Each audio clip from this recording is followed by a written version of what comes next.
I want to start today with a really interesting question. How do I, we were talking yesterday on the show about redirection, and somebody wrote in and said, how do I respond or redirect when my 30-year-old brother with autism asks me the same question over and over and over? Right. Oh, there's a lot of different things you could do here. I guess the first thing you want to identify, as usual, is why is he doing that? What's the function? That really will help you identify what to do. The assumption is that he's doing this to interact. That's my assumption. I'm not sure. I generally think that sometimes our kids, the adults that we work with, will ask something repeatedly because it's a form of interaction for them, and I think that's all. It is sort of attention seeking, and but I'm not sure if that's the case here. And then whether or not you want to attend to it, obviously it sounds like it's really annoying you or getting to the point where you can't keep responding to it over and over.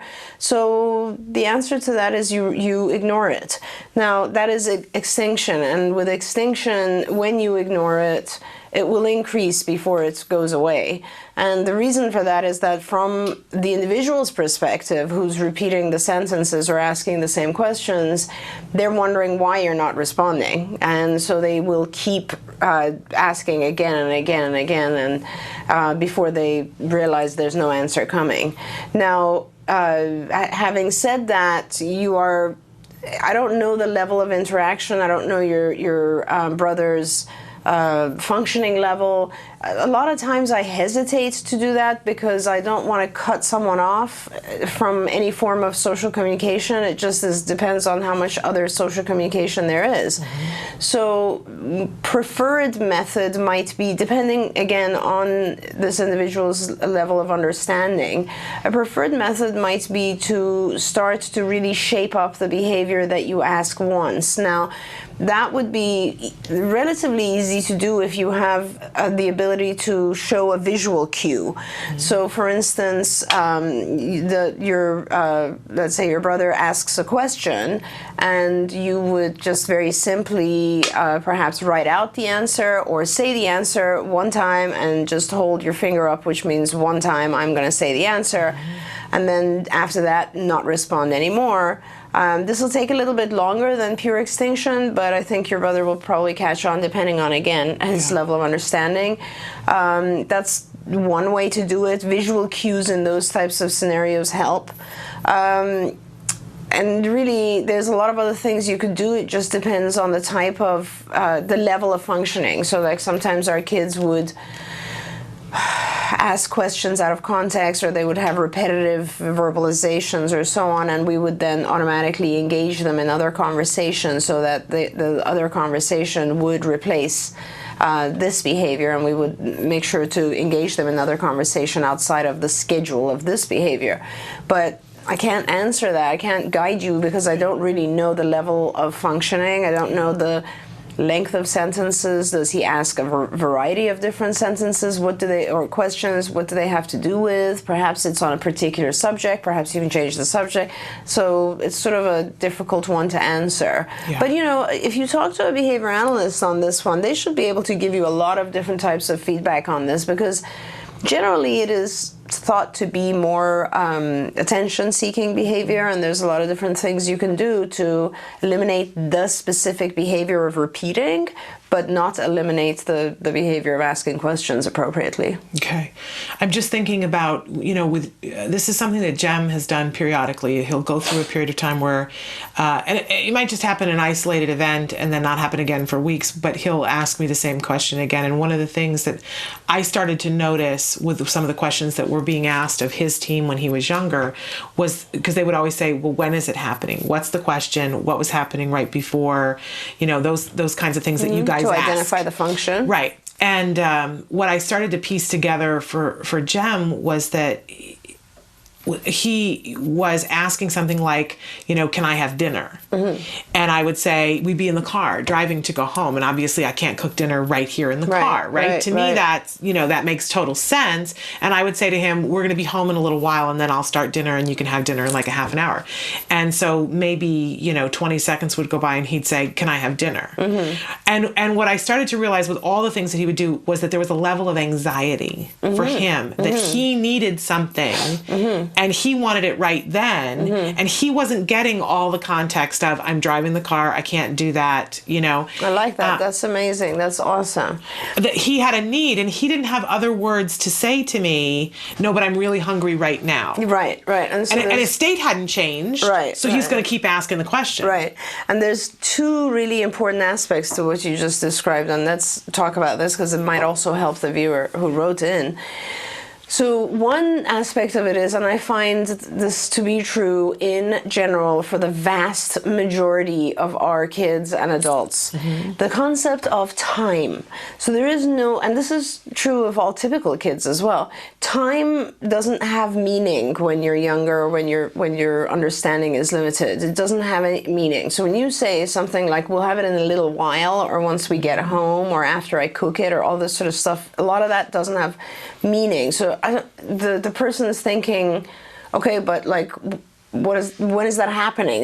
Why isn't that happening right now? And it causes anxiety. It's the same as when like someone asks for something. A lot of my adults, they will tantrum because they'll say, I want a drink.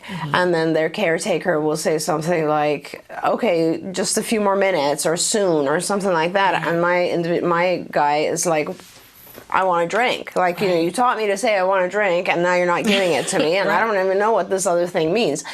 So it's very anxiety-provoking, and that's very, very true. So timers are always very, very beneficial to this process. In other words, oh my God, years and years ago, we used to like literally give the individual a clock and say, see, when this handle goes there, you're going to get it. Or just any kind of egg timer or a kitchen timer or something that gives the person the idea that when this rings, you will have what you want. Okay. That has a lot to do with the type of question, right? Sometimes, so that's one aspect of what you're talking about. The other aspect of it is, you're right, sometimes the individual's trying to say something other than what they're actually saying. So when Jem was saying, can I have dinner? Perhaps what he was trying to say is, if he was typically developing at that point, he would have said, okay, but I'm really hungry, maybe I can have a snack. Right? And that is just something that wouldn't occur to him. And what he's really trying to say is, I'm really hungry. So a lot of times you really do have to pay attention, because the question that is being asked, and if you're answering it, what you're saying is you answered it, but it wasn't the right answer. So really, for the person who wrote in, again, that goes to what type of question is he asking? Perhaps you're responding in a way that is not what he wants to hear, and that he's trying to ask something else, and perhaps you can help him identify what it is he's trying to ask. And that would be very true if it was one particular type of thing. It wouldn't apply to you if your brother just asks many different questions repeatedly. Very open-ended, but incredible. Okay, we have a question that just came in recently. My son is 7 years old on the spectrum. We're having difficulty teaching him skills like, is this different or the same? Because he frequently uses echolalia. He can make requests and answer social questions appropriately, but if I say hi and say his name, he repeats hi and says his name and then says, hi, Mama. We are using skills program and we're a little stuck on this lesson. Any ideas will be greatly appreciated. Great question. Yeah, that's an awesome question. And I was just about to say, you should be using skills. And they are. And you are. And I love that you are. So he's 7. I would use a visual prompt. I would specifically teach him. I would write, in the beginning it might not even mean anything to him, but I assume at 7 he's probably reading a little bit. I would just write, hi, Mama, on the card. And so when I would say his name, hi, I would hold up what he's supposed to say. And very quickly it'll replace him repeating you, the echolalia, and then I would vary that and have hi other people and their names, and then I would start to fade the visual prompt. So I would make it smaller, smaller, smaller, and let it disappear, and then he would get the concept. Echolalia does tend to interfere a little bit with your SDs, with your instruction that you're giving. A lot of times with kids who have echolalia, they will repeat. Echolalia in those kinds of situations is a real clear sign that there's not a clear enough understanding of the SD. Now, something like hi mama doesn't even have, it's a very, very hidden SD, right? It's not an instruction that's clear.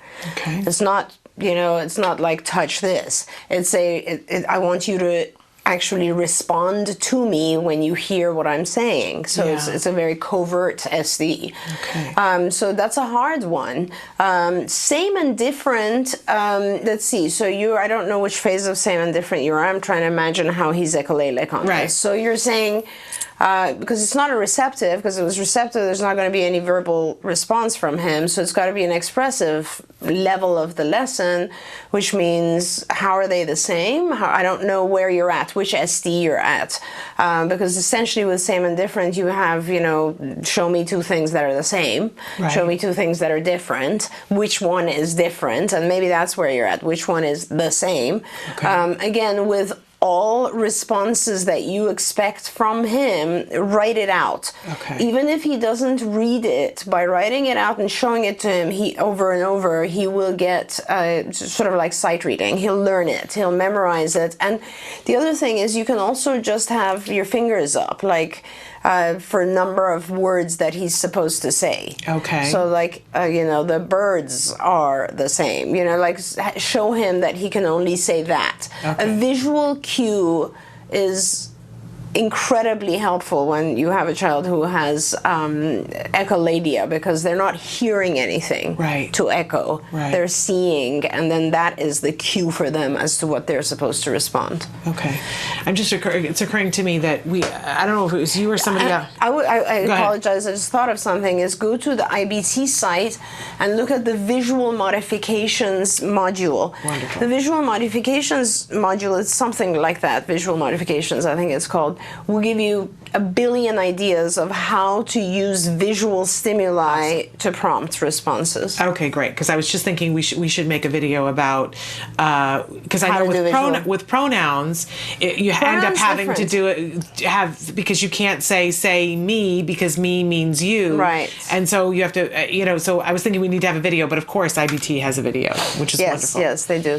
And pronouns is kind of interesting because when we very long time ago, when we started doing pronouns back in the UCLA days, like the prompt for getting the child, it was with my and your, for instance, touch my nose, and they would misunderstand it, or whose nose, and they would say yours, and so on. And we would always just pair the word my with your own name. So it would be touch my Doreen's nose, touch your Shannon's nose, that sort of thing, and then you drop the second word gradually. So then it would be touch my Doreen's nose, like that. So it would be an intonation prompt. Okay, interesting. So all this sort of stuff can happen, of course. And prompting is another module you'd want to look at, because they'll give you a lot of ideas. So remember that to go to IBT, that's ibehavioraltraining.com. There are many different tabs that you can click on. You want to click on e-learning, then you get your choice of going under for a provider or an educator or a parent. And I want to encourage you to go under the parent one.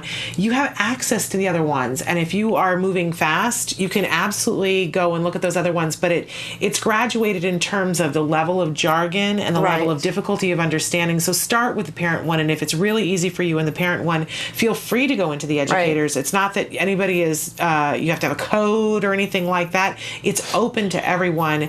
But the ones that are in the parent section are less intensive in that all-encompassing jargon. Right. Yeah. One of the things I often wonder about, given the number of questions we get on this show, for instance, I assume you also get a ton of questions for Jonathan's and so on.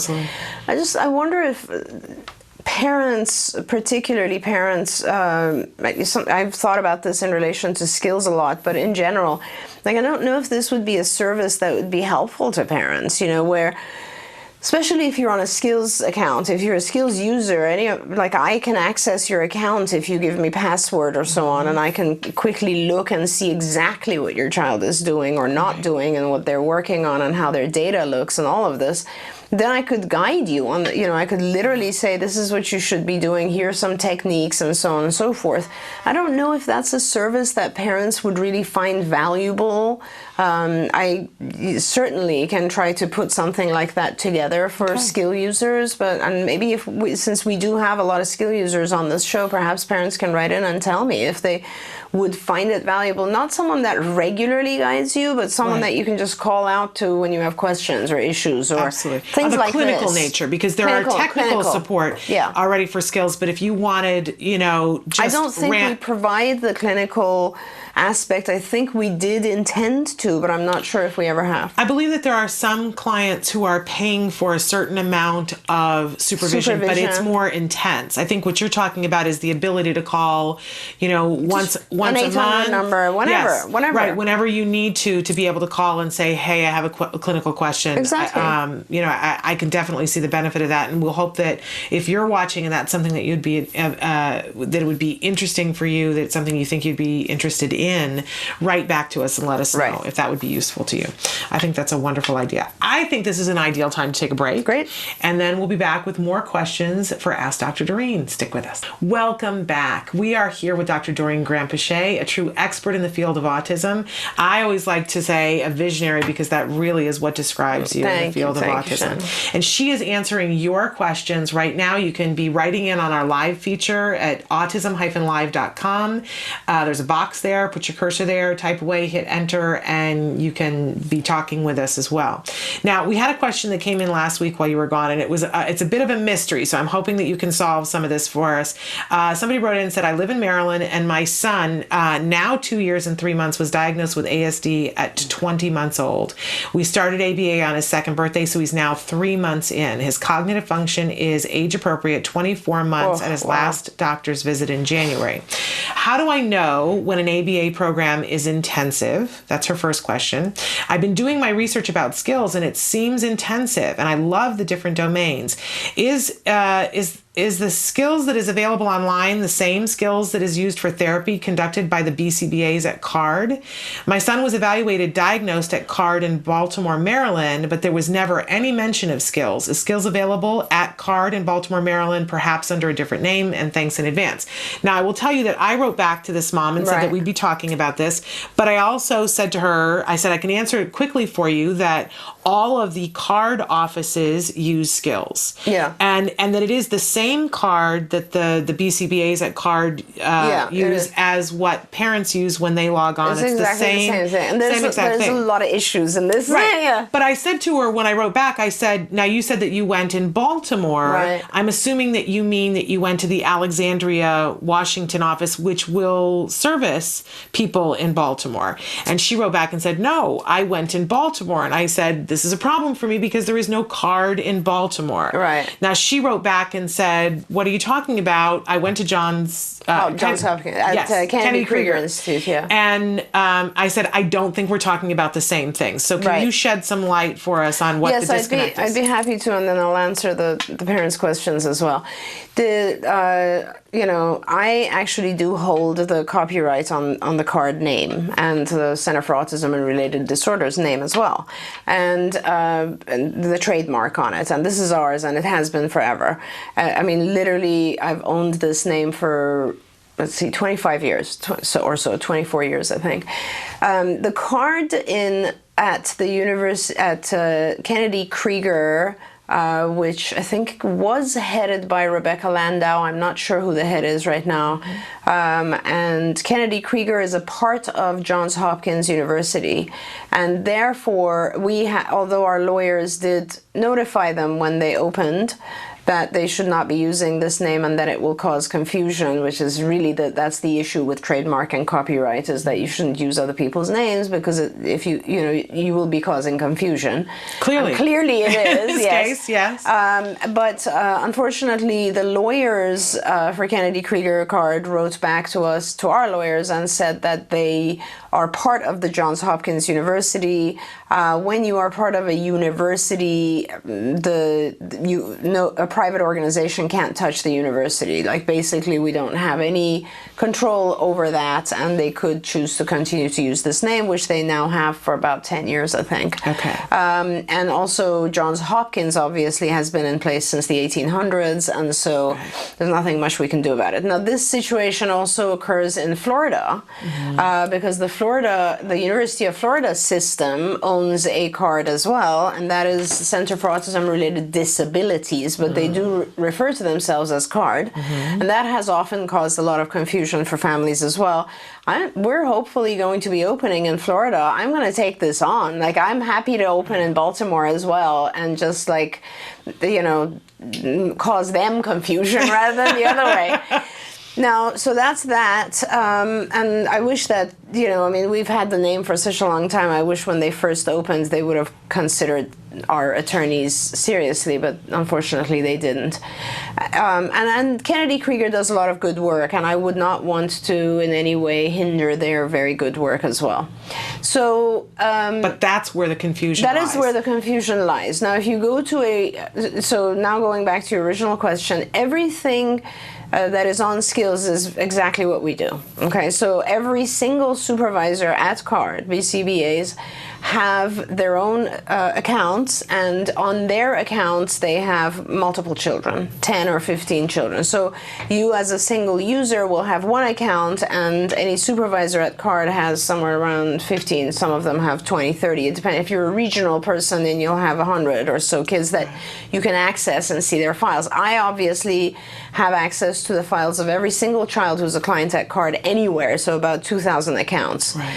So, and I do review them. And our clinical quality assurance team also, which is our clinical director, our director of quality assurance, Sienna, Evelyn, Sienna, and so on, and a few other very senior supervisors have access to also all the kids at CARD, because their job is to review every single case. Right. Every year. So that's what they do, and they give advice and guidance and so on to our own supervisors. Right. So yes, everything on there is the same thing that you as a parent would see. The first part of the question was intensive, right? Intensive, yes. Okay, your child is 2 and has normal IQ. You are talking about this. You have the child that has the absolute positive potential for perfect outcome. Yeah. So it is imperative that you do everything right. So now, if you're doing this on your own, then I would say that you do need to follow Skills, and you don't need to go to a location to get Skills. Skills is online. Right. So you go on skillsforautism.com and become a member, and then you will have access to everything that we have access to. And you should do it now, because in about not in a month, maybe in the next 2 months or so, hopefully in April, we're going to launch Skills Book, which is, I don't know that I'm allowed to say too much about it, but it's the marketing. You're going to get me in trouble. I know. I'm not. Skills Book is very, very good. It's coming out soon, and I think it's important for people to know that, because it's an entire data collection tracking system that helps you input information, but on the back end, it really helps you see numerous different aspects of how your child is doing. In terms of it gives you access to hundreds of graphs showing like every level of every lesson that your child is working on. It helps you organize your log. It's a replacement for paper, basically. You won't need to have a logbook.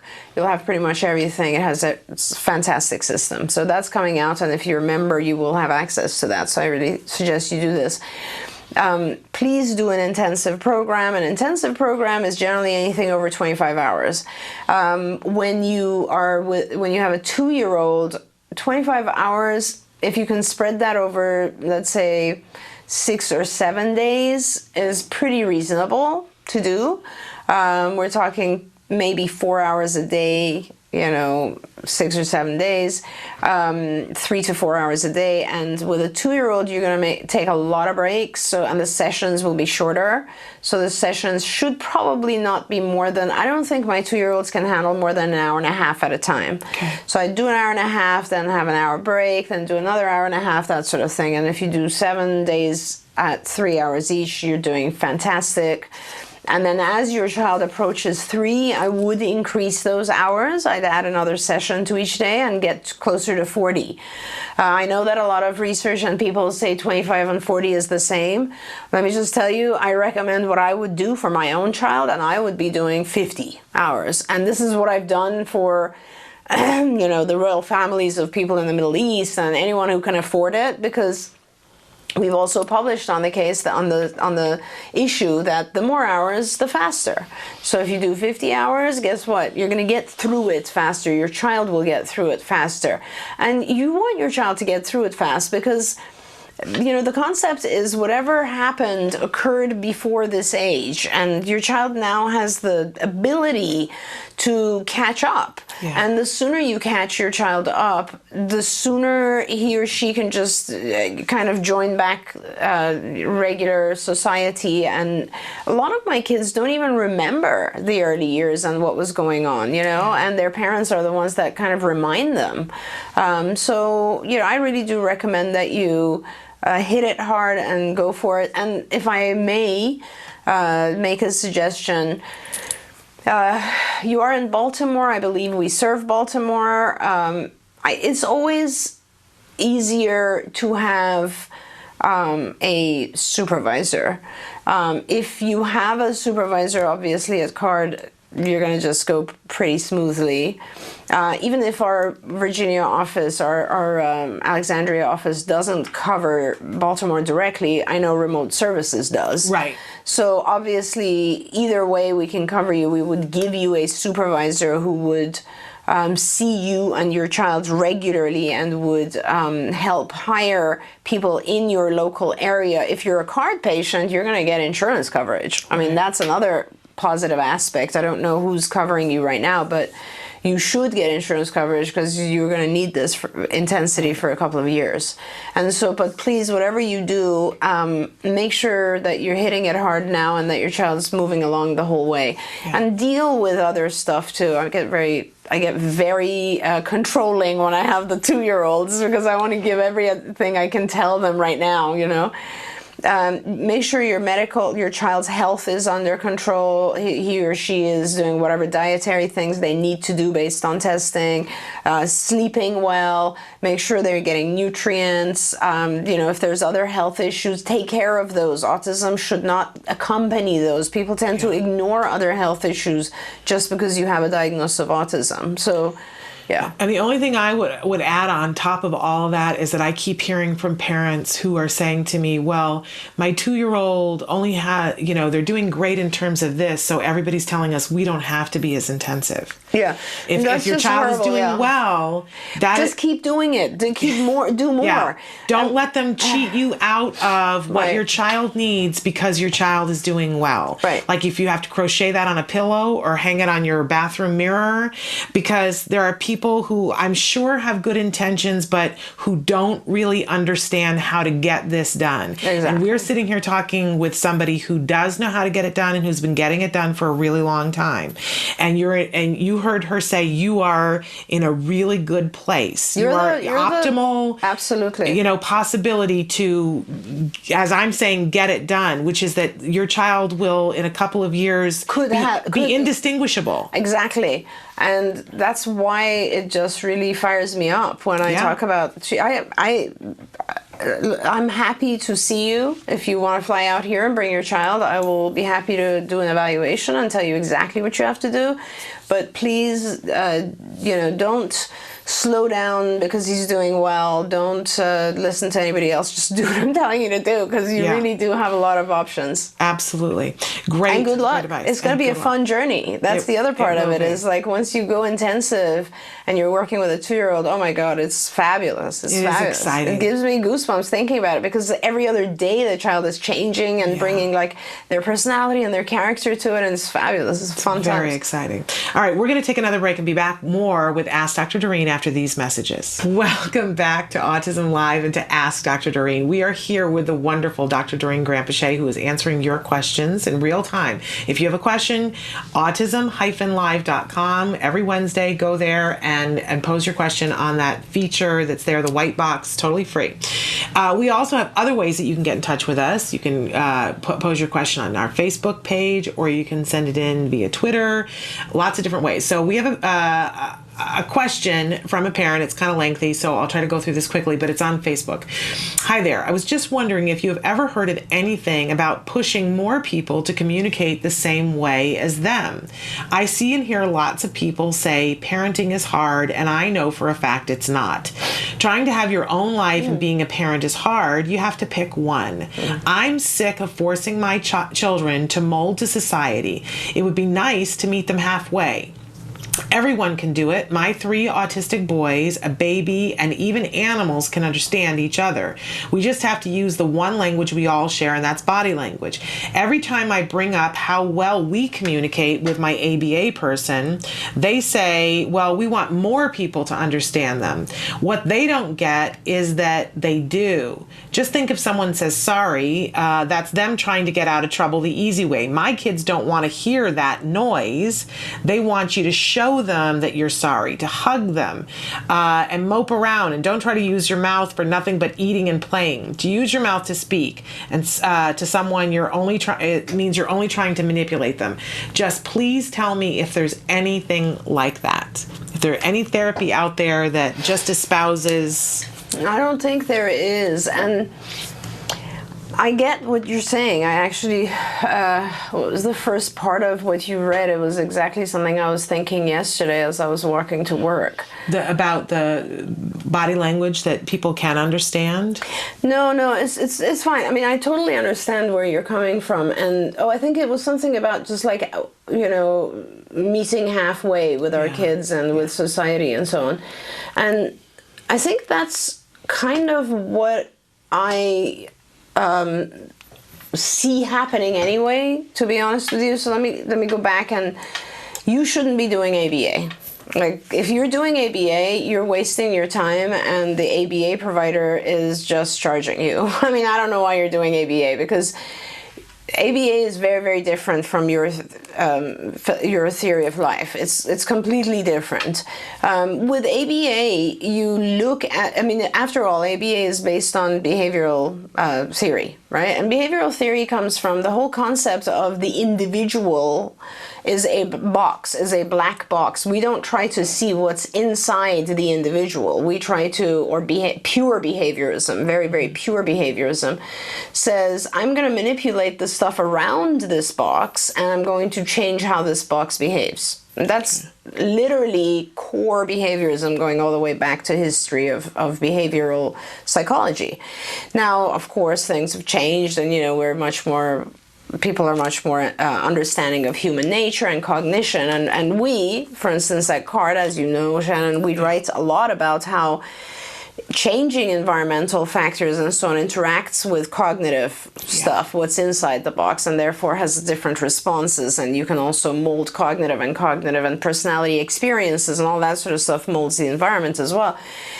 So there's much more of an interaction, but pure ABA does not really consider the types of things that you're talking about. And let me just go back and be very, very clear, and this, you can be very clear. Here's your child. Your child has a disability, or what we call a disorder, and let's go back to the definition of a disorder. A disorder, and this is the pure definition of anything that is in the ICD-9-10 or in the DSM-5, is as a disorder. This is what it means. It doesn't mean that they're different. It means they are so different that they have problems functioning at work, school, or home. That's the definition of a disorder. Now I could have, and that's the beginning of every single disorder in the DSM. So I could be someone that has communication problems. I could have a lot of difficulties with anxiety, and therefore I would have a lot of like sort of obsessive compulsive routines. Right. And I would really become gradually, or had become gradually in my life, sort of antisocial, didn't really want to communicate with a lot of people, didn't feel comfortable, didn't really like giving people eye contact, didn't communicate well with them, whatever, didn't speak the language, had apraxia, couldn't speak, whatever, all of those symptoms, all of those symptoms that add up to a diagnosis of autism. Right. However, I'm functioning fine. I'm doing great. I go to work. I don't have a ton of friends, but I don't feel lonely. Right. I'm perfectly fine. I socialize with one or two other people who are very similar to me. I have a personal life that's not that much different from anybody else's, or, you know, might be different, but I'm very comfortable in it. And that's that. So you don't have a disorder. I don't have a disorder. A disorder is something that makes it difficult for the individual to function in the world. Okay, now let's go back to your 3 sons.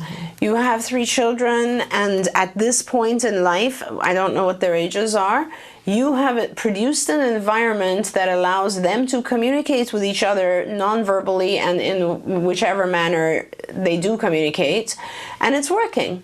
And that's fabulous. That's great. If you are sure that going forward in life, they will continue to have access to such an environment, then you don't need to do anything. It's really that simple. The only reason that we do try to modify the behavior of our children is simply because we want to give assurance to the parents that when the child is older, not even when the child is older now, if the child wants to go to a restaurant, if the child wants to order some food, if they want to go to school and play with other children, if they want to grow up and go to have friends and get married and go to university and have their own children and you know, communicate their pains and their fears and their happiness and their struggles and share with others and like do all the things that other people do, then we have to teach them how to do that. And we also have to teach them how to not, you know, how to use language to do that. Because unless we teach them how to use language, and you bring up language,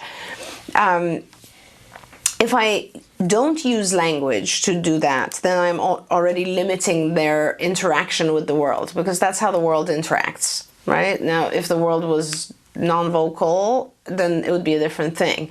So it really is about merging. It is about doing that, coming to that middle point that you said, like, let's go halfway. I completely agree. Change the child halfway, change the environment halfway. And that has happened already, if you understand that. For instance, everywhere you go, you can now buy gluten-free food. That is an environmental change that, let me tell you, we didn't have 20 years ago. We don't have right now in most countries outside of the US, just so you know. You cannot find gluten-free food in South Africa. Do you know how hard it is to access that? Here, you can go to islands and they have a gluten-free menu. Olive Garden announced in a commercial last night that they have a gluten-free pasta. There you go. Or how many people out there now are very comfortable and familiar and know how to handle a child with autism, or how many teachers have received training. These are all environmental modifications that we've made. It's like the environmental modifications that we've made for people who are visually impaired with having braille signs on elevators. What about movie theaters that are now sound sensitive for individuals with autism? There's a lot of environmental change happening. Yeah. And who knows, you might be right. By the time your children grow up, there might be enough environmental change to allow the child to function just fine, not having language, not having social behavior, not having, you know, having some repetitive routines and so on and so forth. I don't know. I can't tell you whether that will happen or not. The key is, though, to make sure that the child's abilities reach a point where, regardless of what the environment does or doesn't make happen, the child can survive. and have an adaptive life. So, and that is, you are the parent, and that is your choice for your child, and you can certainly, but I really don't recommend that you do ABA. You're not going to find too many other ABA people who have the same, I guess, long-term view that I do. You know, I was a psychologist before I became a behavior analyst. So I want to say that from the ABA perspective, that's what you do. You use environmental stimuli to change the child's behavior. That is the definition of ABA. So if you don't want to change your child's behavior, don't be doing ABA. Are there other types of things? There are. I'm sure there's other types of things. There's holding therapy. There's play-related types of therapies. Their efficacy, I don't know if what their scientific knowledge, research behind them are. I just don't know. You might be more interested in RDI. I don't know enough about RDI to be able to tell you that, but RDI does sort of train the parent more in terms of entering the child's world. You might be more interested in floor time, DIR, which is much more child kind of led. So those are areas that you should be looking at more. The only thing that I want to say, though, is that for parents who are out there and listening to that and thinking, wow, there are moments in which it's difficult for you. I think every parent has a moment where you go, really? Does he have to do it that way? Mm-hmm. There's a great scene in The A Word when the little boy, Jack Riley, is laying on his side and he's watching his trains go by. Yeah. And they make him sit up and they say, watch the trains properly. And he cries and he tantrums and he has a 20-minute tantrum. And the mom even says, why can't he just lay on his side and look at the train that way? Right. And the therapist explains very quickly, well, you know, we could let him do that, but that means when he's 4, he won't be able to play with other children side by side. Right. You have to make a choice. Sure. And that's one side of it. And that's a really good example, Shannon, thank you for bringing that up, because the other side of it is, the only reason, and this is actually very, very important that you brought this up, you know, with very young ABA people, they do sometimes tend to go overboard and become very rule-governed and rigid. And that is not good either. Mm-hmm. Now, the main reason that we will not let your child lay down, it's not because we don't want him to lay down. He could lay down next to another child and do that as well. It's because something in the manner in which he's doing it gives us a cue that this is a visual self-stimulatory type of behavior. Now, if it actually is a visual, and it sounds like it is, because once you disrupt it, the child gets upset for half an hour. Right. If there's a behavior that doesn't matter what it is, okay? It's not even about the visual anymore. It's not about the play.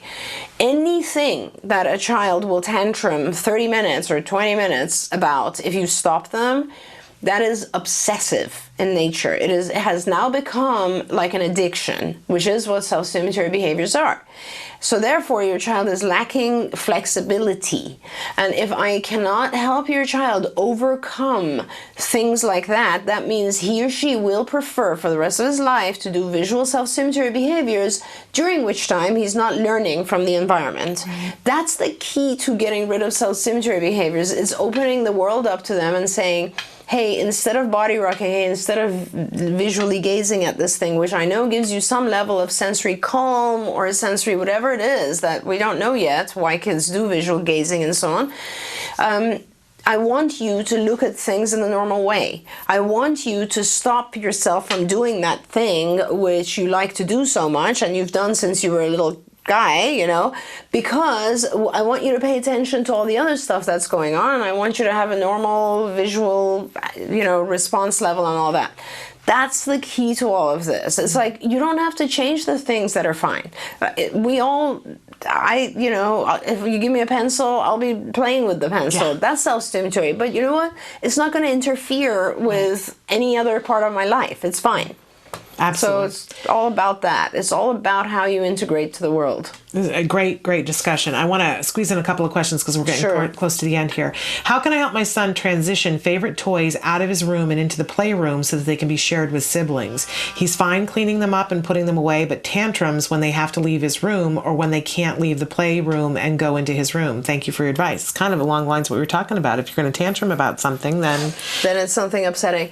This is a kind of a cute one, actually. Yeah. So it's about, I don't know which one it's about. There's two different factors here. One thing is he might not want them to be taken out of his room. That's one behavior you're going to have to shape. Another one is having siblings play with it. That's a whole different behavior. So, and I think it all has to do with him not trusting the fact that it'll come back to him. So I would suggest that you do one or the other. Like I would suggest that you actually do the shaping of it going out of the room first. And that's very simple. You just have, you will have him place the toy outside of his door for 3 seconds and then he can take it. And then it's like 1 minute. Then he can take it, and then it's 5 minutes, and then he can take it. And make sure that during the time that the toy is out there, nobody's really messing with the toy. And then gradually you will increase the distance, and you will increase the time. And and you should also probably have like a basket or a place where he can place them in the playroom. And while they're in the playroom, nobody's touching them. Okay, he's just taking them gradually to the playroom, one at a time, short distance first, gradually increasing, and put them in that basket. And then, but you have to keep it on a schedule. So like if you're past 5 minutes, now you got to go to like 1 day and so on and so forth. At night, you can allow him to take his basket back to his room. Make sure that it's fair. Make sure you're not increasing his anxiety. Make sure you're doing it slow enough that he doesn't really freak out about it. Once that's completely under control, which should take you about a month, then you can have him sit in the playroom with a basket next to him and have a sibling play with a toy with him for 1 minute, and then he gets it back, and then 2 minutes, and then 3 minutes, and then he will realize that gradually that as the siblings play with these toys, they're still his and he can always take them back to his room, and that's that. By the way, hoarding, which is what he's doing, is a sign of slight levels of anxiety. So he's just trying to maintain control. These are my things. I don't really want to share them, all that sort of stuff. Later on, of course, it'll be very important to teach sharing behavior with others. But I mean, that's how you do it. You would do a gradual shaping of behavior. Love it. Another question here about potty training. Hi, Shannon and Dr. Doreen. My son is 3 years, 3 months. He has been potty training for 4 months. Every time we take him, he is successful, but he's not manding. I follow through the schedule, and is this normal? Yeah, it's fine. It's a little hard. Boys will tend to go a little long with this. He's not asking to go to the bathroom, but he's following his schedule. And I assume the schedule, you are reminding him. Start fading yourself out gradually. So what I would do is just like maybe he's 3.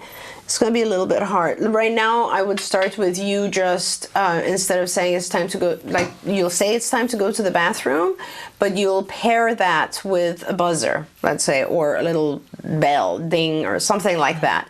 And so you'll do that continuously, and then you'll gradually reduce your vocalization. So it won't be like, let's go to the bathroom. It'll be like, let's go, ding, and then he'll know it's time to go to the bathroom. Okay. That way you will gradually start to fade out your reminder, you being the stimulus for him to go. And then he will start depending on the timer. Okay, now the timer, I assume you've already passed, like, I'm not sure, it's a 3-year-old, so it depends on his schedule too. Like, you really can't expect independence unless you're also approaching 20 to 30 minutes blocks, 30 minutes or so at least. Okay. So, your schedule has to increase, obviously, right? Whereas you have to be very careful. Like, I have children where if I went from 20 to 25 minutes, they start having massive accidents, and I had to go back and do 21. and then next week 22, and so it's a gradual process. You have to be careful with this. And then so he'll stay on the timer for a little bit, or a buzzer, or whatever it is. And the other thing that I would recommend you do is when he goes to the bathroom, I would have a very positive reward, edible reward for him in the bathroom. For instance, a little bowl of candy or something that you're allowed to give him, so that each time he goes, he gets something. The reason I'm saying this is that the number one fastest form of conditioning that occurs in human beings has to do with taste. And if he starts to condition the time frame of, let's say, 30 minutes to an hour or something like that. An hour is, by the way, as your child ages, there's different intervals that are appropriate for a child to go, and depending on the amount of liquid he takes. So if he starts to condition the time frame to an edible reward, he'll pick up the time frame on his own. He won't need the buzzer anymore. Okay. His body will condition to, oh, it's about an hour now. Oh, yeah, I think I have to go. He's just not getting the message of his body yet. Okay. And pairing it with an edible will help him. Interesting. So interesting. I'm going to squeeze one last question Sure. in here. My son is 7 years old and is attending a public school in an autism classroom. He has provided a sensory diet throughout the day. Okay. He's reinforced with a trampoline and a blanket/tent during therapy time at home because he's undersensitive to movement and touch. Are there any suggestions you can provide in terms as to when this break should be allowed for sensory? And thank you so much. That's so hard.